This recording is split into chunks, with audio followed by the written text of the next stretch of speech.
Hola, ¿cómo están todos y todas? Antes que nada, pido disculpas por la demora en enviar este video. Mi idea era pasárselo para el fin de semana, pero bueno, tengo algunos temitas personales, así que me demoré un poco. Vamos a tratar de hacerlo breve. La idea es que no sea un video de 2 horas, pero bueno, me voy a tomar mi tiempo para explicarme los contenidos que van a ver en la unidad 4. Eh, Esta unidad, como todas, tiene dos partes. Esta corresponde a la primera. Este jueves, tendríamos la segunda parte, pero también un repaso de lo que van a ver ahora. Eh, ¿De qué trata la unidad 4? La unidad 4 hay dos unidades de rocas, que son la 4 y la 5. La unidad 4 es la primera, correspondiente a rocas ígneas. Ahora vamos a ver de qué se trata esto. Acá hay casualmente una roca prendiéndose fuego.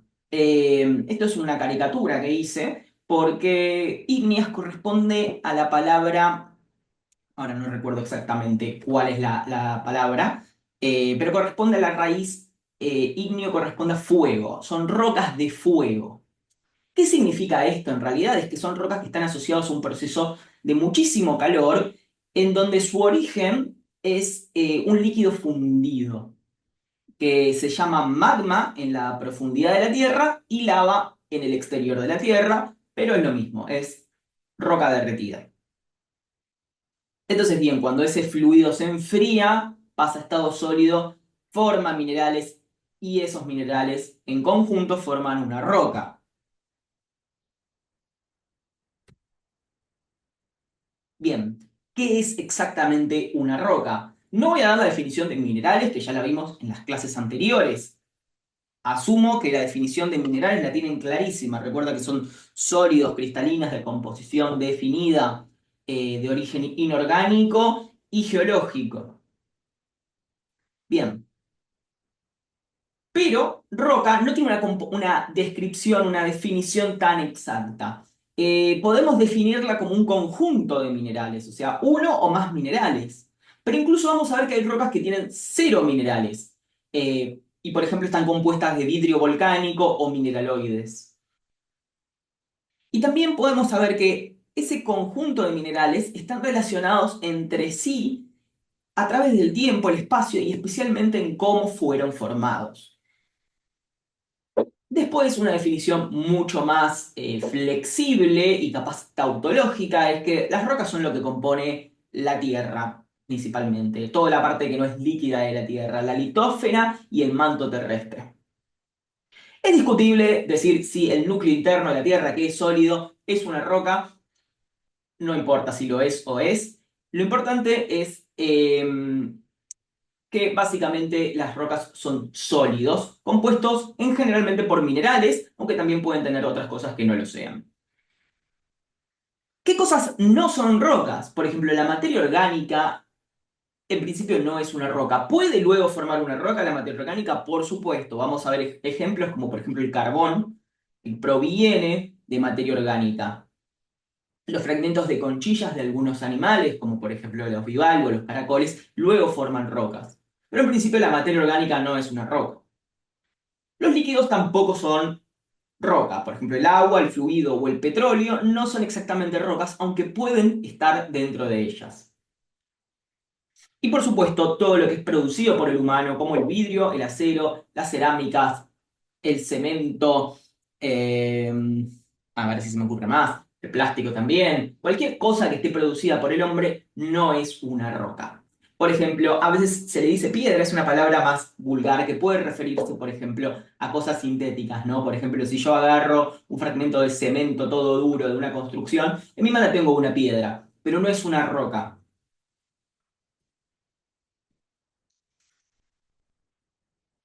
Como les mencioné, eh, esta es la primera unidad de las rocas que vamos a ver. Nosotros tenemos rocas ígneas, sedimentarias y metamórficas. Le vamos a dedicar una unidad a las ígneas y otra unidad a las sedimentarias. Las metamórficas nos van a caer en el medio, así que vamos a ver un poco a lo largo de las dos unidades y además tienen un video para reforzarlo.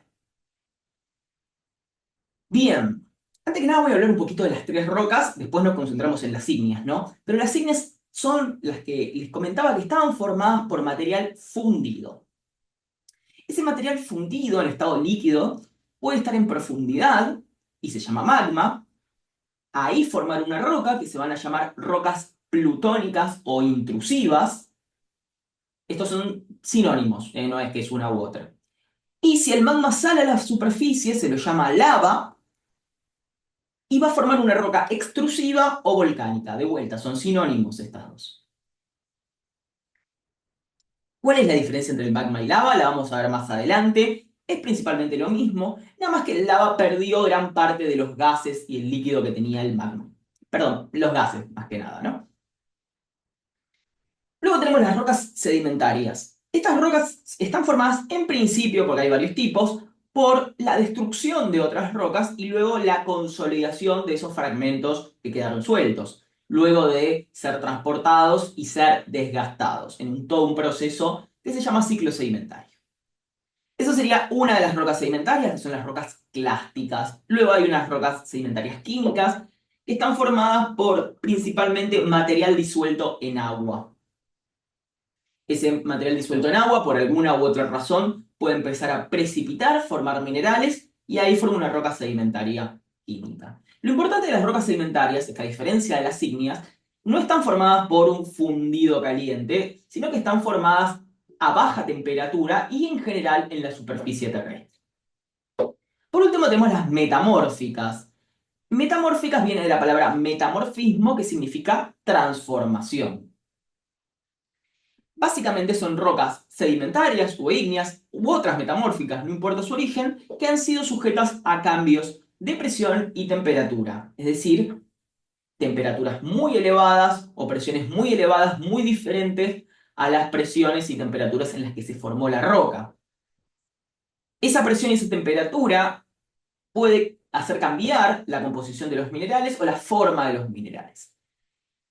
Si la temperatura es muy elevada, incluso esas rocas metamórficas pueden fundirse y pasar a formar magma.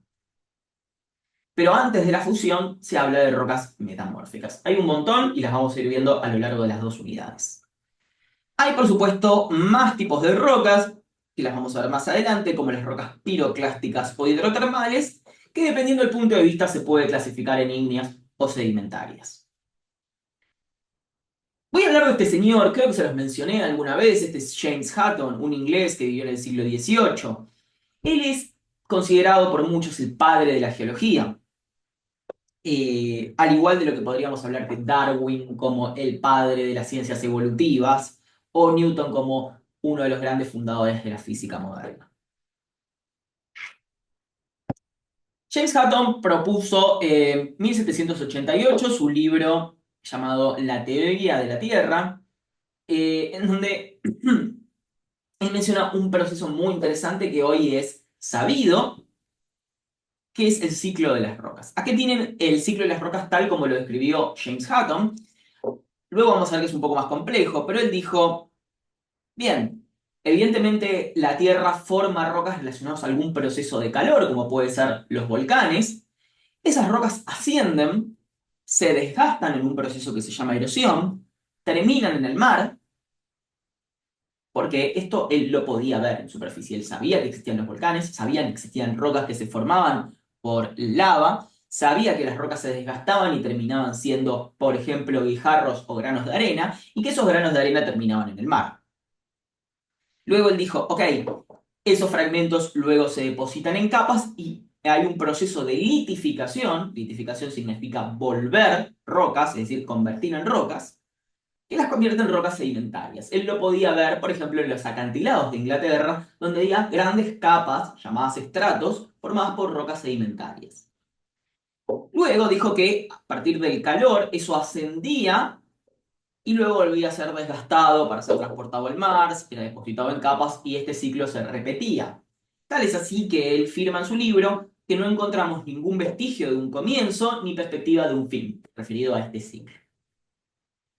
Hoy en día sabemos que esto evidentemente tuvo un comienzo a partir de la formación de la Tierra y evidentemente en algún momento tendrá un fin, pero va a faltar muchos años para que eso suceda, mínimo hasta que la tectónica de placas deje de funcionar en nuestro planeta, que eso va a ser posiblemente cuando el núcleo líquido de la Tierra, el núcleo externo, se termine de enfriar y solidificar, probablemente ahí cese la actividad tectónica de nuestro planeta, tal como sucede en Marte. Mientras tanto, este ciclo será prácticamente infinito.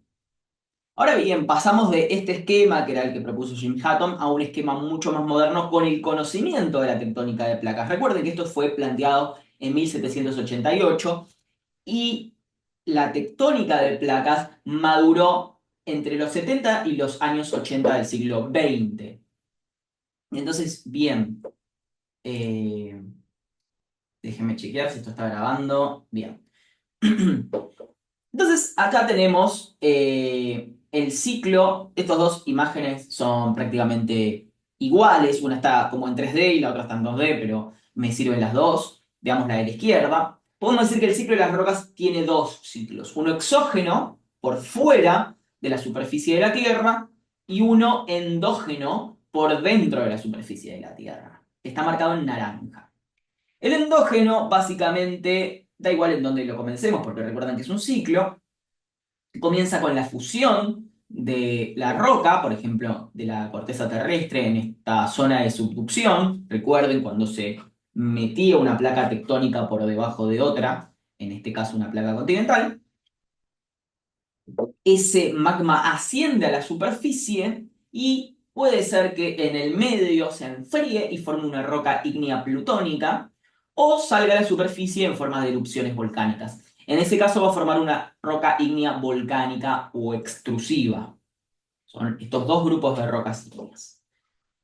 Las rocas ígneas plutónicas también pueden ascender por la tectónica, es decir, por los grandes esfuerzos que hay en zonas de compresión, y terminar en la superficie, ¿no? Por más que se hayan formado varios kilómetros por debajo de la superficie.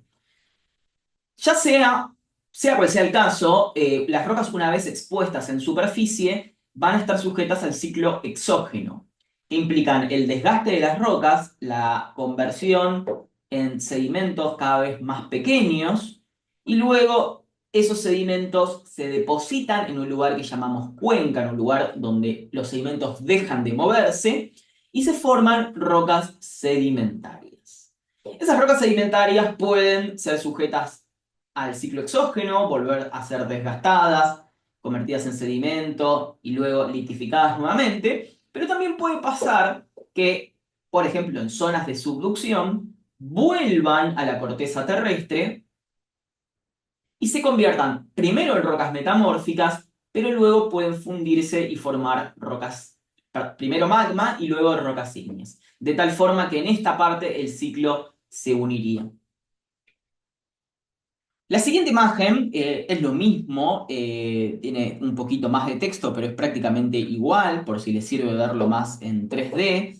En este caso no tienen una zona de subducción, esto puede suceder en diferentes ambientes tectónicos, no tiene por qué haber una zona de subducción, aunque las zonas de subducción son zonas preferentemente de formación de rocas metamórficas y también, por supuesto, de rocas ígneas. Pero bueno, en este caso tenemos un magma que no dice de qué origen es, si es de subducción o proviene de un ambiente de extensión cortical, pero el magma, una vez que asciende, forma rocas volcánicas extrusivas, se meteoriza, vuelve como sedimento a cuencas, donde finalmente se convierte en rocas sedimentarias y luego puede convertirse en rocas metamórficas. Eh, Ambos gráficos expresan lo mismo. Les recomiendo que lo vean, que traten de entenderlo y ver en todo caso el capítulo del Tarbok, que creo que está al principio, que se refiere al ciclo de las rocas. Entonces, bien, de vuelta, basándonos en el anterior dibujo, lo que vamos a ver en esta unidad es todo lo que está debajo de la superficie. Todo lo que conforma el ciclo endógeno. La unidad 4 y en la 5 vamos a ver un poco de metamorfismo también. Entonces, bien, Jim Hutton, como dice que no tiene ningún principio, ningún final, ¿por dónde podríamos comenzar a hablar del ciclo de las rocas? Vamos a empezar a hablar desde el magma, desde la sustancia que forma rocas ígneas. Esto Esto es un poco complejo, así que voy a tomarme un tiempo para explicarlo, aunque vamos a hacer un repaso luego. No se preocupen si no lo terminan de entender, es bastante complejo. Acá tenemos un gráfico donde muestra dos líneas, una roja y una verde. La roja, que dice geoterma, disculpen que esté en inglés, es básicamente el gradiente de temperatura que tiene la Tierra. En el eje X tenemos temperatura y en el eje Y tenemos profundidad. Es decir, que a medida que nos metemos por adentro de la Tierra, la temperatura sube. Por ejemplo, a 50 kilómetros, más o menos, con el ruido, la temperatura debería ser 500 grados centígrados. La temperatura sube linealmente hasta que luego en un momento se plancha y deja de subir tanto, más o menos entre los 100 y 150 kilómetros. La verde corresponde al punto de fusión de las rocas. En promedio, ¿no? Hay puntos de fusiones entre 700 y 1200 grados. Pero más allá de que hablamos de un promedio de fusión de la litósfera, las rocas cambian su punto de fusión a mayor profundidad. Es decir, que a mayor profundidad necesitamos mayor temperatura para derretirlas. Entonces es una línea que crece, no es una línea vertical eh, donde el punto de fusión no cambiaría nunca. Es decir, que crece su punto de fusión a medida que nosotros aumentamos la presión. A mayor profundidad, mayor presión. Entonces, como ven, estas dos curvas no se tocan nunca. ¿Esto qué significa? Que a medida que nosotros profundizamos en el interior de la Tierra, la temperatura de fusión de las rocas sube y por lo tanto nunca llegamos a derretirlas. No obstante, el magma existe. ¿Cómo se forma el magma? Bien, hay dos maneras. Una es agregar calor. Hay zonas de la Tierra donde la geoterma es mucho más eh, planchada y por lo tanto sube mayor la temperatura a medida que nos incrementamos la profundidad. Es decir, el gradiente es mayor. Pero el otro camino sería bajar el punto de fusión de las rocas. Esto es fácil de hacer si nosotros introducimos agua en las rocas. Si nosotros introducimos agua en las rocas, el punto de fusión de las rocas baja y por lo tanto podemos hacer que estas dos curvas se toquen. Entonces, de vuelta, acá tengo los cuatro caminos posibles. En el primero, como les comentaba, es un gradiente normal, las dos curvas no se tocan, no se produce magma. Esto es lo que pasa generalmente en la mayor parte de la litósfera. En el segundo ejemplo, lo que vamos a hacer es aumentar el gradiente geotérmico, aumentamos temperatura. ¿Esto dónde sucede? Bien, por ejemplo, sucede en zonas de extensión cortical, donde abrimos la corteza, la litósfera, mejor dicho. Ahí, como pueden ver en estas líneas que marcan líneas de igual temperatura, que se llaman isotermas, la temperatura sube hacia la superficie de la Tierra y por lo tanto estas dos curvas se tocan. Como la temperatura sube a una zona de menor presión, ahí las rocas se pueden fundir y se forma magma. ¿Dónde sucede esto, por ejemplo? En Islandia, en cualquier zona, en África también, en cualquier zona de extensión cortical. Tercer ejemplo, caso del volcanismo de Hawái. En este caso es un poco parecido al segundo, eh, ya que lo que hacemos es agregar calor. Este calor no proviene de la extensión cortical y del ascenso de la astenósfera, sino de una pluma mantélica que sube prácticamente en dirección vertical e impacta contra la corteza. Como esta pluma del manto tiene mayor temperatura, más o menos 1600 grados, choca a la litósfera, que es una zona de menor presión y por lo tanto el punto de fusión es más bajo, se forma magma. Y por último tenemos el cuarto caso, que es el de la subducción. El segundo y el tercero son muy parecidos para el ejemplo, así que no importa. Este que está acá, el cuarto, es interesante porque, como ven, la curva roja no varía, es decir, que el gradiente de temperatura es prácticamente idéntico al del primero. Sin embargo, la curva verde se va hacia el otro lado, se va hacia la izquierda. Esto significa que el punto de fusión de las rocas bajó. Como les comentaba, hay una forma de hacer que el punto de fusión de las rocas bajen y esto es agregando agua. En la subducción se meten por debajo de la placa tectónica que está por encima, la placa superior, que puede ser continental o oceánica, se meten minerales que tienen agua en su estructura. Esa agua es liberada a gran presión y pasa a formar parte de la placa tectónica que está por encima. Esa agua es lo que baja el punto de fusión de las rocas de la litósfera. Es un proceso muy diferente a los anteriores, pero es básicamente el proceso que forma magma en las zonas de subducción. Recuerden, zonas de subducción, los Andes, los Alpes, todo el cinturón de fuego del Pacífico, todo lo que es las islas de Oceanía, como eh, ahora no me sale el nombre, Filipinas, Indonesia, etcétera, Japón también. Entonces, de vuelta, el caso de las dorsales oceánicas o la extensión cortical del rift, el segundo caso, los podemos ver acá. Ejemplos, todo lo que es el valle de Rift de África y las dorsales oceánicas que están en los océanos, tanto el Atlántico como el Pacífico.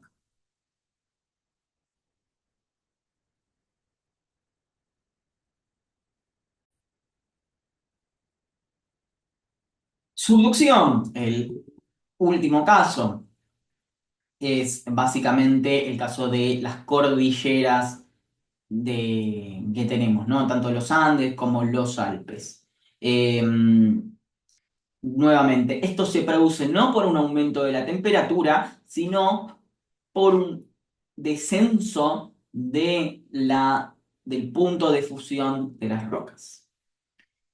Una roca del manto necesita 1500 grados en promedio para fundirse si no tiene agua, pero al agregarle agua, ese punto de fusión baja a 900 grados. Esa es la única forma de fundir rocas en estas circunstancias. Y el agua, como les comentaba, proviene principalmente de minerales que están hidratados. No es agua en estado líquido la que pasa a las rocas. O mejor dicho, sí es agua en estado líquido, pero está concentrada en minerales. Acá tienen otro esquema donde nos muestra la corteza perdón, la litósfera y la astenósfera. El agua está formando parte de minerales y como parte de las rocas sedimentarias que están dentro de la, la placa que se subduce, ¿no? Acá tenemos todo el ambiente de formación de magma en ambientes de subducción, ¿no? Todo lo que es el cinturón de fuego del Pacífico. Por algo se lo llama cinturón de fuego. Bueno, esto lo vamos a pasar un poco rápido, es denso, ¿eh? Léanlo, pero lo pasamos rápido por ahora. El magma está compuesto no solamente por roca derretida, tiene una parte que es la roca derretida, que lo vamos a llamar fracción líquida. Pero luego tenemos una fracción sólida, que es básicamente fragmentos que no llegaron a su punto de fusión. Piensen en una sopa, ¿sí? Tiene una parte líquida y una parte sólida, ¿no? Y luego tiene una parte gaseosa, que está formada principalmente por vapor de agua, dióxido de carbono o sulfúrico. Esa parte gaseosa está disuelta eh, a alta presión, pero cuando el magma se descomprime, es decir, cuando asciende y está a menor presión, se forman burbujas porque se desgasifica el magma. Tanto la parte líquida, perdón, la parte gaseosa como la parte líquida se va a perder en parte en el proceso de ascenso hacia la superficie. Ay, disculpen, tengo que atender algo. Les comentaba, la parte gaseosa como la líquida se va a ir perdiendo en parte cuando el magma asciende a la superficie. La sólida también, porque va a haber parte de los minerales que van a quedar en el camino.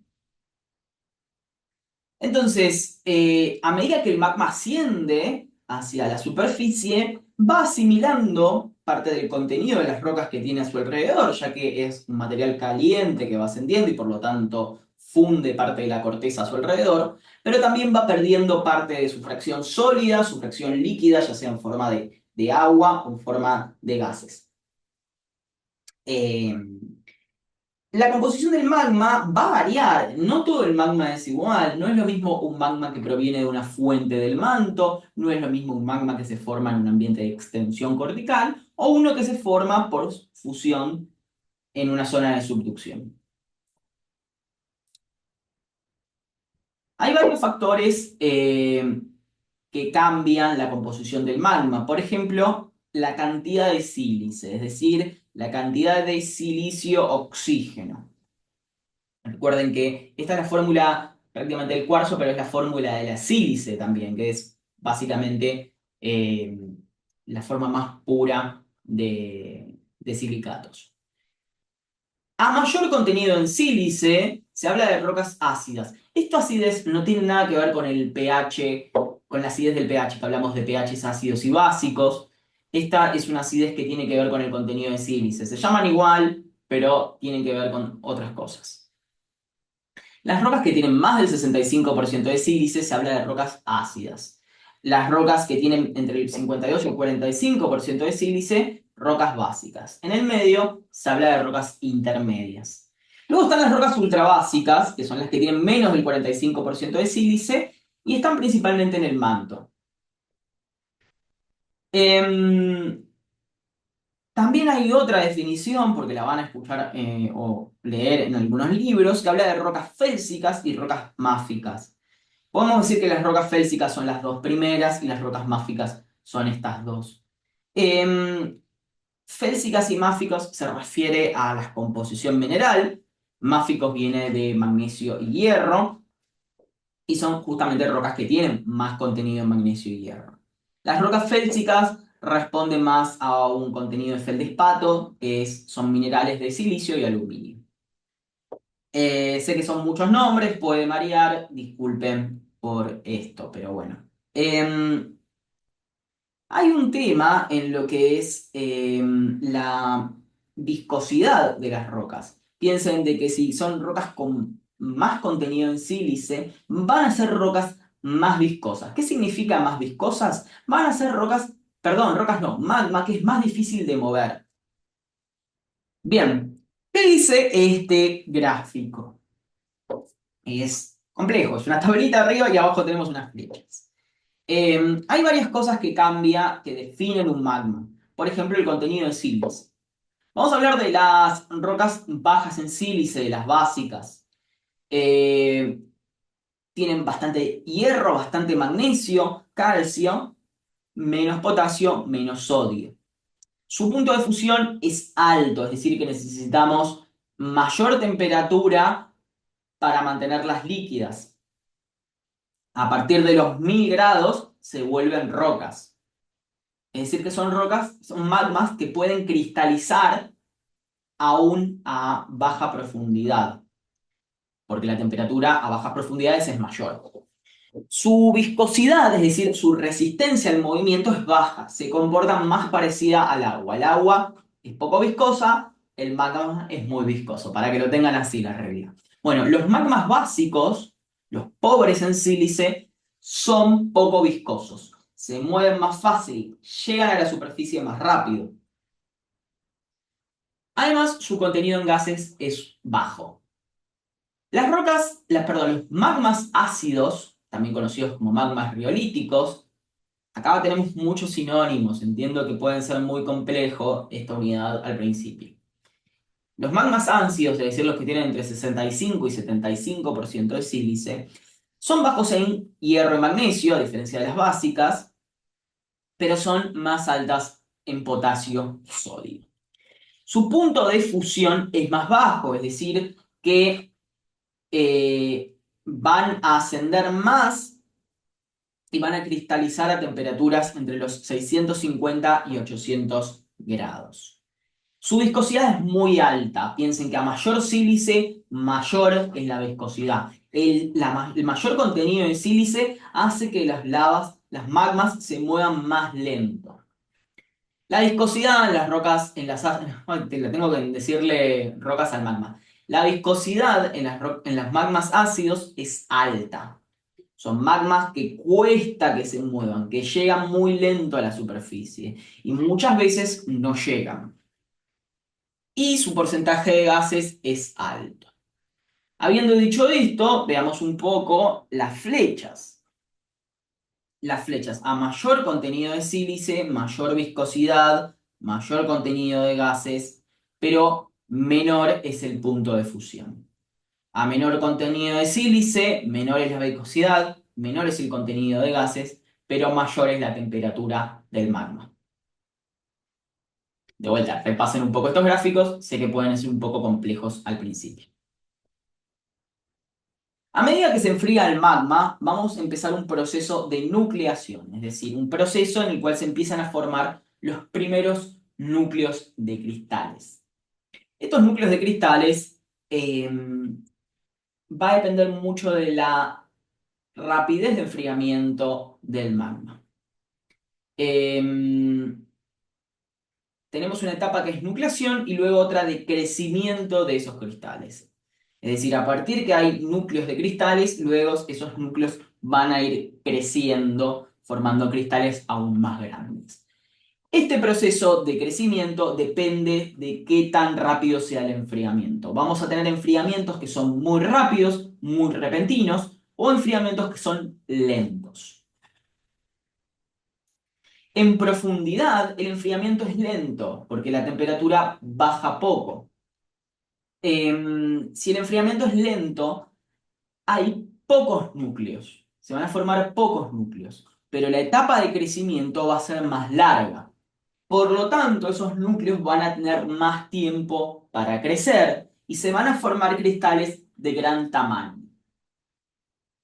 En cambio, si el enfriamiento es rápido, por ejemplo, magma llegando muy rápidamente a superficie, como pasa en el caso de los magmas básicos, aquellos que son poco fluidos,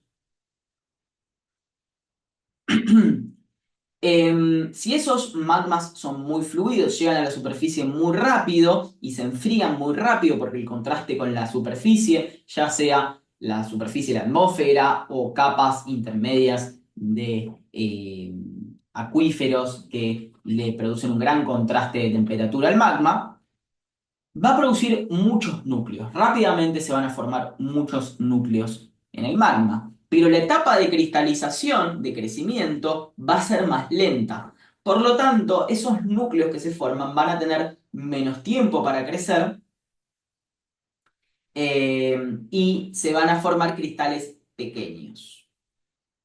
Entonces, esto va a formar rocas que se ven distintas. Las rocas que se enfrían en profundidad, donde el enfriamiento es lento, van a tener cristales más grandes y se habla de una textura granosa. Los magmas que se enfrían rápido van a tener cristales muy pequeños y vamos a hablar de texturas porfíricas o afaníticas. Más adelante vamos a ver las diferencias. Pero en principio hay una regla de oro. Si podemos ver los cristales de una roca, significa que esta roca se formó a gran profundidad. Si no podemos ver los cristales, es muy posible que esta roca se haya formado muy cerca de la superficie o en la superficie misma. Hay un tercer caso, que es cuando el enfriamiento es extremadamente rápido. Esto puede pasar, por ejemplo, en contacto con aire o agua. Vamos a tener, el enfriamiento va a ser tan rápido que directamente no vamos a tener cristales, sino que se va a formar solamente vidrio. Este es un tercer caso, un enfriamiento muy lento. Y sucede generalmente con magmas que ascienden y cristalizan muy rápido en la superficie.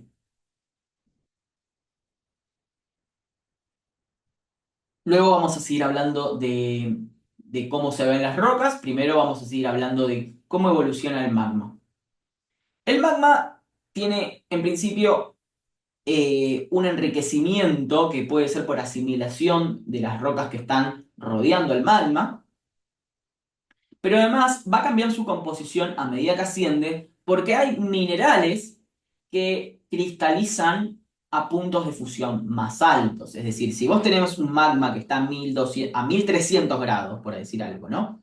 Y pasa a 1200 grados, una fracción de ese magma va a estar en su punto de solidificación y va a formar cristales.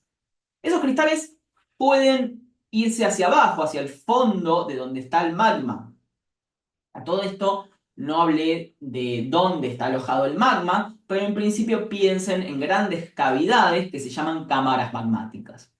Ahora en un ratito les muestro cómo se ven esas cámaras magmáticas. Entonces, en principio los cristales que se forman primero pueden caer hacia el fondo de la cámara magmática. Estos minerales van a formar algo que se llaman cumulados, que van a formar un tipo de roca en particular.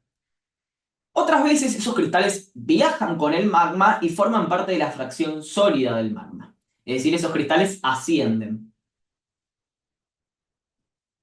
Este proceso se llama cristalización fraccionada. También es importante mencionar que el magma, a medida que algunos cristales van quedando en el camino, en lo que se conoce como cristalización fraccionada, el magma se va volviendo más rico en sílice.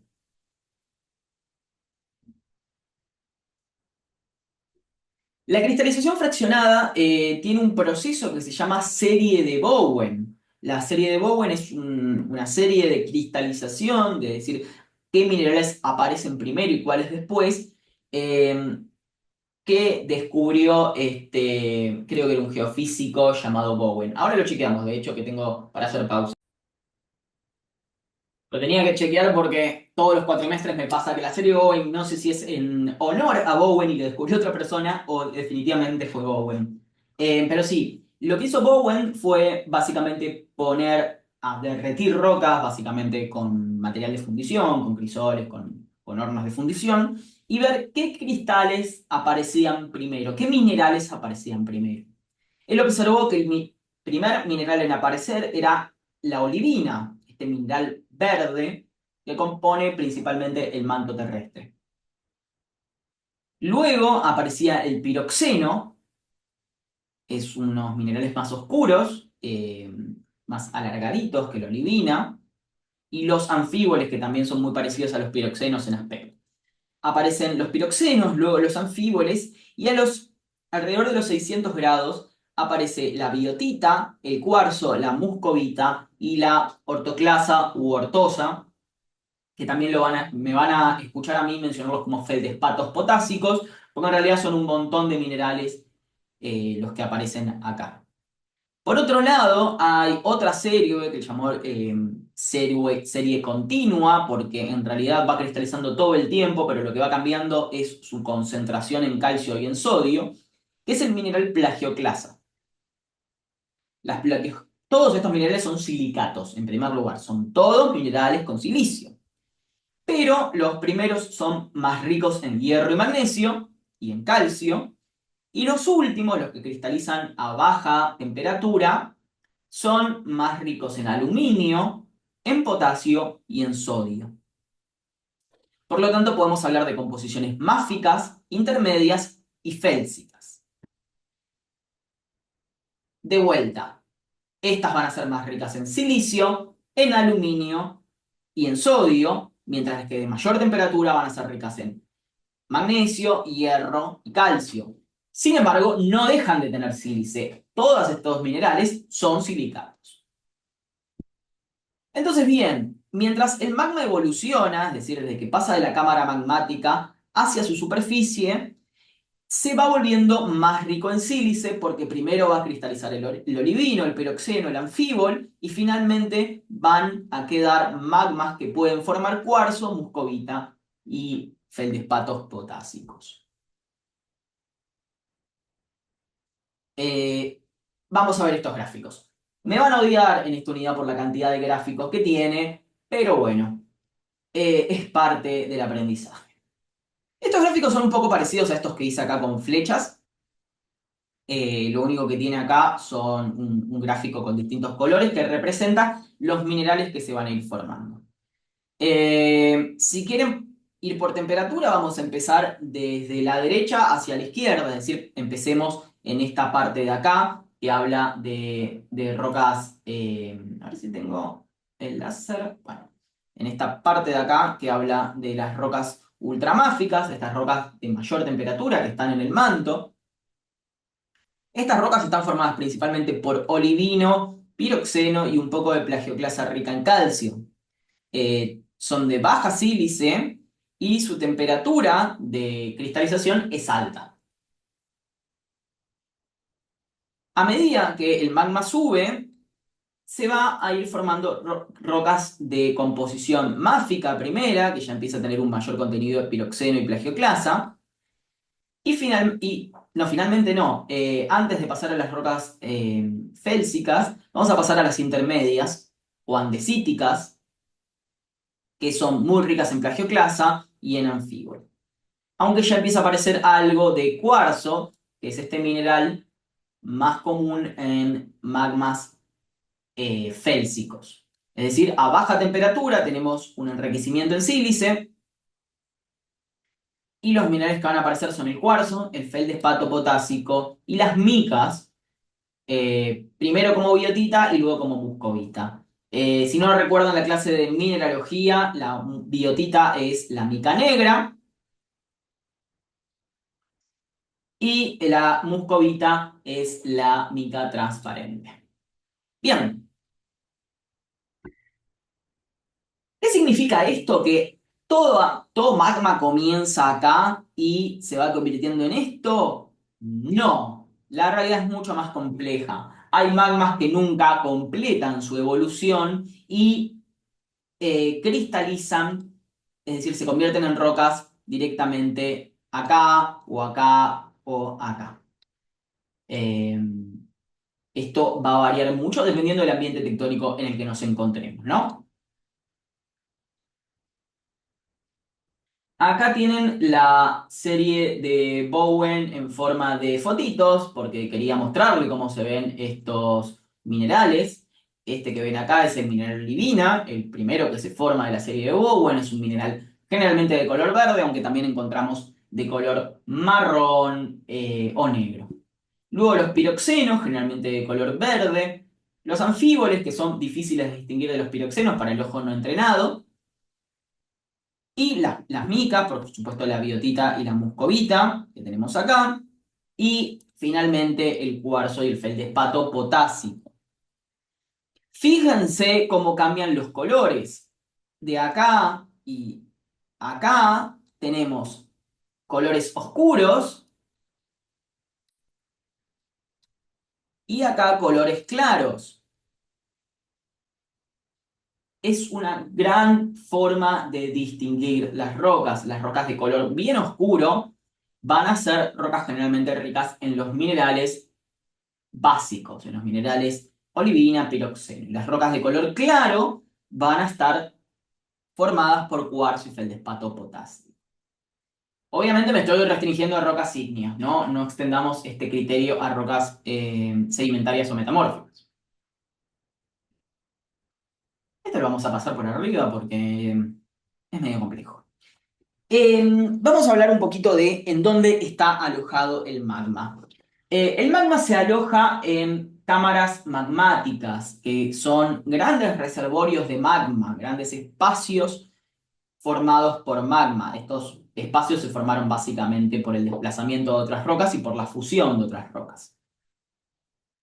Pero a partir que comienza a ascender, va a meterse por fracturas de la litósfera, formando estructuras verticales que se llaman diques, pero también puede formar estructuras horizontales cuando pueden emplazarse por planos de estratificación, eh, y se llaman sills o filones, o también pueden formar estas estructuras con forma de domo que se llaman lacolitos. Eh, Todos estos cuerpos todos estos cuerpos se llaman cuerpos intrusivos. Por eso hablamos generalmente de rocas intrusivas o plutónicas. ¿Qué tenemos acá? Bueno, acá tenemos ya más que diques, son canales del volcán, pero también tienen estructuras de diques. Y precisamente esto que está acá se llama chimenea volcánica, que es el conducto que va a alimentar el volcán. Bien,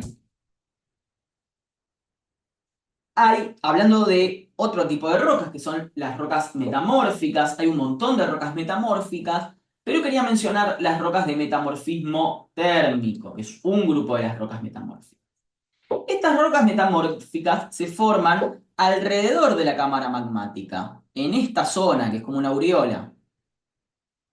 ¿Por qué? Porque la cámara magmática puede fundir una parte, pero hay otra que la temperatura no llega, o llega parcialmente, y básicamente cocina a las rocas que están alrededor. Entonces estas rocas metamórficas son rocas metamórficas térmicas, porque se van a formar por un aumento muy alto de la temperatura, pero no hay cambios en su presión. Estas rocas metamórficas térmicas pueden ser de dos tipos. Una, básicamente, que se forma por contacto, donde el magma nada más aporta calor, o pueden ser hidrotermales, donde además del calor va a fluir agua, agua que puede estar en la roca, o también puede ser aportado por el magma, eh, y aportan calor y minerales. Estas rocas hidrotermales son importantísima para todo lo que tiene que ver con recursos minerales. Precisamente, escribí mal, recursos metalíferos. Son muy importantes. Pero bueno, igual no solo metalíferos, también va a haber minerales muy importantes que no son del tipo metales. ¿Y cómo se ven estas rocas metamórficas de contacto? Son muy difíciles de distinguir de las rocas sedimentarias en muchos casos. Todavía no vimos rocas sedimentarias, pero en este caso es una roca que podría parecer una roca, una arenisca, que es una roca sedimentaria. Sin embargo, ha pasado por el proceso de metamorfismo. Esta roca se llama Hohnfeld. Mientras que esta roca forma también a partir de una roca sedimentaria, una roca caliza, y para el ojo no entrenado va a ser muy parecido. Esta roca se llama skarn. Pero bueno, hay otras más que no vienen al caso. Volvemos a ir a las rocas ígneas. Hay una parte de la geología que se llama petrografía. ¿Qué significa la petrografía? En algunos casos lo van a escuchar como petrología. Serían dos cosas distintas, pero no importa. La petrografía es el estudio de la textura, es decir, cómo se ven las rocas y la mineralogía de las rocas. Hay una petrografía, por supuesto, sedimentaria, que la vamos a ver en la unidad 5, pero una petrografía ígnea que vamos a ver en la unidad 4. La sedimentaria la dejamos para la unidad 5. Pero en principio es el estudio de las rocas, ya sea por su textura, es decir, cómo se ven, o por su composición. Bien, la textura es una consecuencia de dónde se formó la roca. No van a tener la misma textura las rocas que se formaron en profundidad que las que se forman en superficie. Eh, y además va a depender de otras características como por ejemplo la presencia de agua o de gases.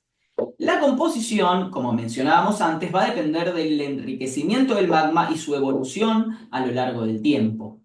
Y la composición se puede estudiar de dos formas, por los minerales o por análisis químicos. Eh, Cuando uno observa los minerales, sabiendo qué minerales son, uno puede estimar la composición. Los análisis Cisquímicos, en cambio, básicamente consisten en moler la roca, ponerlos en un aparato y que ese aparato te dé algún tipo de información, como por ejemplo la cantidad de sílice que tiene una roca. Estas dos variables, la textura y la composición, son, diría, variables independientes una de otra. Hay rocas que tienen igual textura pero diferente composición y rocas que tienen igual composición pero diferente textura. Ahora los vamos a ver con fotos y se va a entender un poquito más. Este gráfico creo que deberíamos pasar un poco a, bueno, este que tiene fotos, por ejemplo, porque quiero que quede un poco más claro el concepto de texturas. Eh, las texturas se podrían dividir en dos partes. Unas texturas granosas, en este caso se llama fanerítica, es un sinónimo, que podemos básicamente distinguir porque se observan los minerales como si fuesen granos. Acá tienen tres rocas de textura granosa. El granito, la diorita, el gabbro. Hay un montón. Son todas rocas que se forman a gran profundidad, porque su enfriamiento fue lento, y si volvemos a la diapositiva de nucleación, podemos ver que los enfriamientos lentos van a producir cristales grandes. Es decir, enfriamientos lentos en profundidad producen cristales grandes. Que es lo mismo que decir texturas granosas o faneríticas. ¿De cuánto pueden ser estos granos? Bueno, desde 1 milímetro a 5 milímetros, o más grande también, ¿no? Significa que a partir de 1 milímetro los podemos distinguir. Después tenemos texturas afaníticas, donde esos cristales no se ven. Y este es el caso de las rocas que cristalizan cerca de la superficie, ya sea a pocos kilómetros, a pocos metros, o bien ya sea en la superficie misma. Acá tenemos tres casos, la riolita, la andesita y el basalto.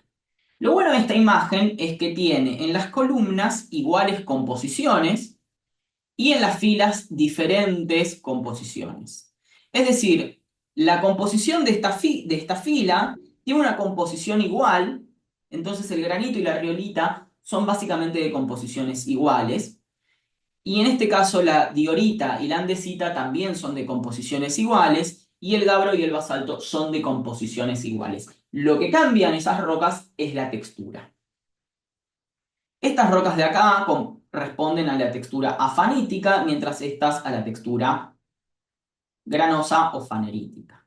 ¿Qué pasa con la última fila? Corresponde a la textura porfírica. La textura porfírica podríamos decir que es un intermedio entre la fanerítica y la afanítica.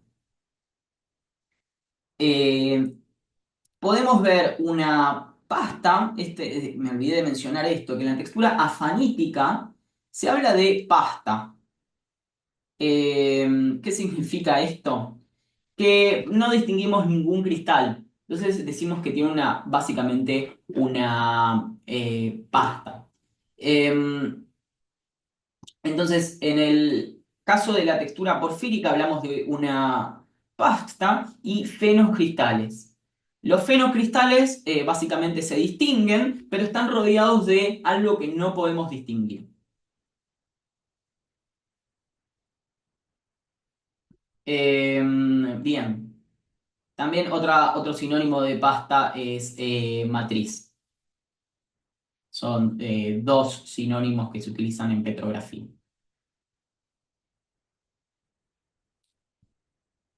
Hay otras cosas más que definen la textura, por ejemplo, pequeñas burbujas en una lava pueden formar una textura vesicular, donde básicamente pueden cristalizar o no otros minerales.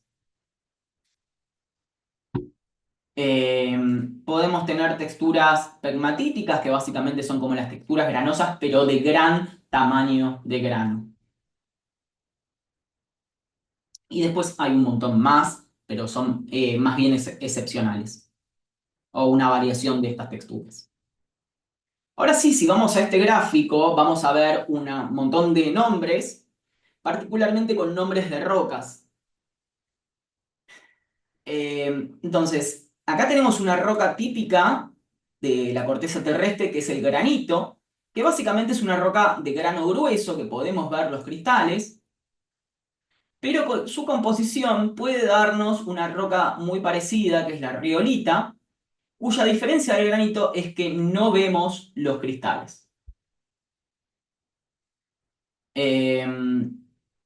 Después, acá podemos ver las rocas de composición intermedia, como puede ser la diorita, que también es una roca de grano grueso, que tiene su equivalente de grano fino, que es la andesita. Es decir, acá está el equivalente extrusivo de las rocas intrusivas. Vamos a ver esto de vuelta, porque capaz que no se entendió así. Estas rocas que están acá son todas rocas intrusivas, es decir, que se van a formar a mayor profundidad.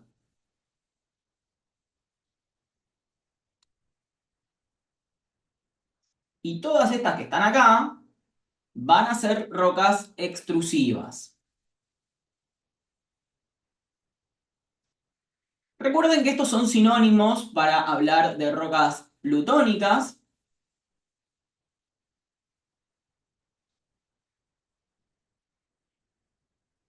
o rocas volcánicas. Es lo mismo.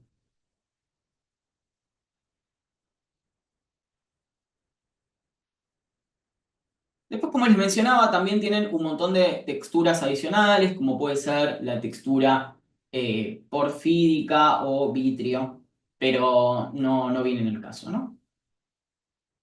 Lo importante es que en las columnas tenemos composición y en las filas tenemos textura.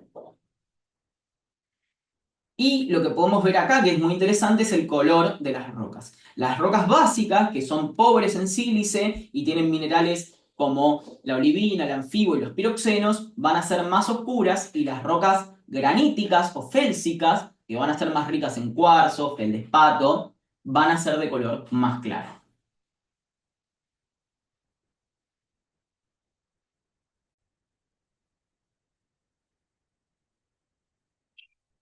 Bien. Esto me gustaría que lo tengamos visto para cuando hagamos la salida al cementerio, porque puede ser un poco complejo.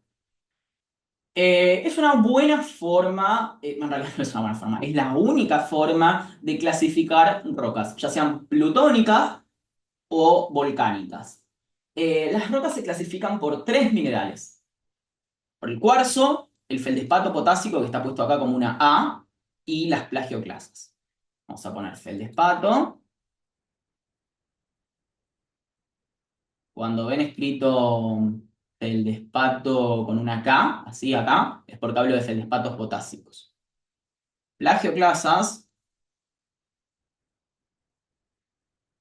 y cuarzo, también escrito con Q porque viene del inglés quartz.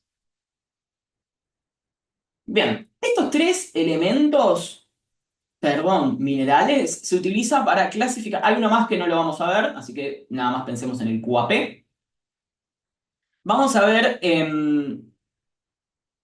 que estos tres minerales nos permiten distinguir cualquier tipo de roca plutónica o volcánica. Se usa uno u otro porque tienen distintos nombres, pero nos sirven para las dos. Por ejemplo, si la roca tiene entre un 10%, esto hay que verlo así, que son ejes inclinados, y un 65% de plagioclasa, perdón, más de 10% de feldespato potásico, menos de 65% de feldespato potásico, y entre 60% de cuarzo y 20% de cuarzo. Perdón, esto lo estaba leyendo para el eje de la plagioclasa, o sea, se lee 10, 35, 65, 90, 100 para la plagioclasa, y del otro lado se lee para el feldespato potásico. No importa. Entonces es entre 10 y 65% de plagioclasa, o entre 90% y 35% de feldespato potásico. Disculpen, que es medio difícil de leer esto. Bueno, si está entre esas composiciones, la roca se llama granito. Lo mismo podemos aplicar para cualquiera de las otras rocas que tenemos acá. Hay varios nombres. Granito, grano de orita, tonalita, diorita, sienita y los gabros. Para esta materia vamos a hablar de estos dos, esto es una simplificación, de todas estas rocas como granitoides. Se ven muy parecidos, vamos a hablar de estas rocas como granitoides. Y estas que están acá, simplemente porque se ven distintas, vamos a hablar de gabros. Tenemos acá. Eh, Vamos a ver por qué se ven distintas, pero principalmente son las dos rocas plutónicas que vamos a ver. Granitoides, como una gran familia, y gabros. Acá pone tres familias, pero bueno, es una simplificación que hacemos para esta materia. Hablar de granitoides y gabros. Eh,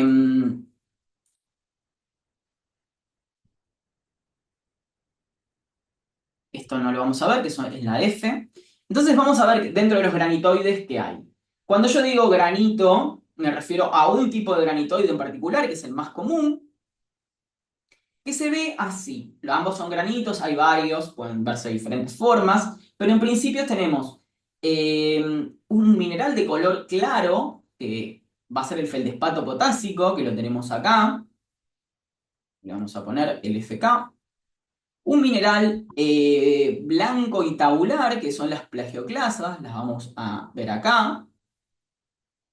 Recuerden que ustedes no tienen que aprender a distinguir rocas por la mineralogía porque es muy complejo. Tienen que aproximarse a alguna distinción, que eso lo van a poder hacer.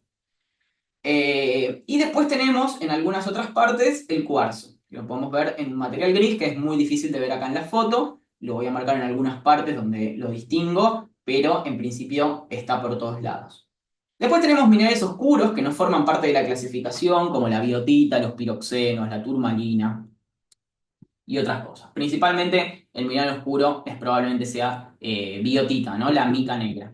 También va a tener en alguna cantidad muscovita. Bio.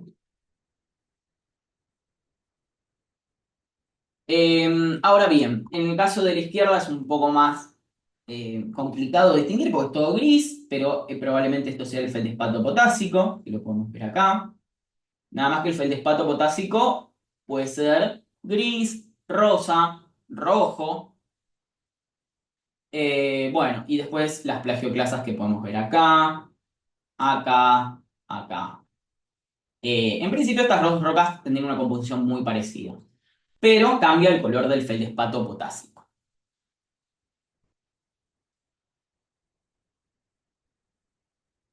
Las sienitas son muy parecidos a los granitos, especialmente el caso de la izquierda, donde es muy difícil distinguir si es un granito o no. Básicamente tienen menos contenido de cuarzo. Muy interesante esta de la derecha, porque tiene mucho feldespato potásico de color azul, azulado, mejor dicho, que lo podemos ver acá, acá, son todos cristales grandes de feldespato potásico. Eh, y se distinguen del granito porque pueden tener muy poco cuarzo o nada de cuarzo y muy poca plagioclasa. De vuelta, a las sienitas vamos a entrar dentro del grupo de los granitoides. Dioritas y granodioritas también las hacemos entrar entre los granitoides. Son rocas principalmente blanco y negro, que tienen poco contenido de cuarzo, poco de feldespato potásico y mucho de plagioclasa. En el caso de la derecha es una diorita, tiene bastante, acá está sí, tiene feldespato potásico, que lo podemos ver acá, pero el mineral más abundante de las dos rocas es la plagioclasa. ¿Bien? De vuelta, no hace falta que distingan esto, yo se los voy a mencionar, pero lo único importante es aprender a distinguir las rocas en sus grupos, plutónicas, volcánicas, sedimentarias, etc. Las tonalitas son parecidas a las dioritas, también así muy blanco y negro. no tienen nada de feldespato potásico y pueden tener algo de cuarzo. La verdad es que es muy diferente, es muy difícil distinguir hacia una tonalita de una diorita. Hay que aprender bien a distinguir minerales. Esto lo vi en un baño, me pareció muy interesante, más que nada por este cristal que tiene acá, que son probablemente de piroxeno, muy posiblemente, que no forma parte de la clasificación, el piroxeno, pero está en bastante abundancia.